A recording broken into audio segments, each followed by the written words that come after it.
இந்த கொஸ்டினை பாருங்கள். நிதி ஆணையம் ஃபினான்ஸ் கமிஷன் உன்னுடைய இது கேட்டிருக்காங்க தெரியல. 12வது நிதி ஆணையம் சி ரங்கராஜன் தலைமையில் அமைக்கப்பட்டது.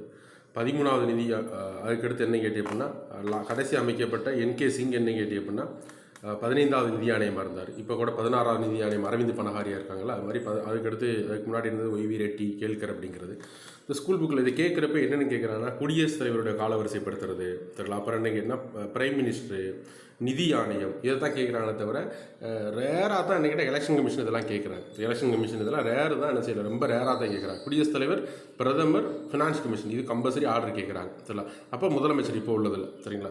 இப்போ ஸ்கூல் புக்கில் 12th புக்கில் இருக்குது நிதி பொருளியர் அப்படிங்கிற பாடத்தில் இருக்குது பாருங்கள். இங்கே பாருங்கள், நிதி பொருளியர் அப்படிங்கிற பாடத்தில் தெரியல நம்மளுக்கு 14வது, 15வது, 13வது நிதி ஆணையம் தெரியல ரங்கராஜன், விஜய் கேல்கர், ஒய்வி ரெட்டி, என்கே சிங், குஸ்ரோ 11வது, 10வது பந்த் அப்படிங்கிறவர்,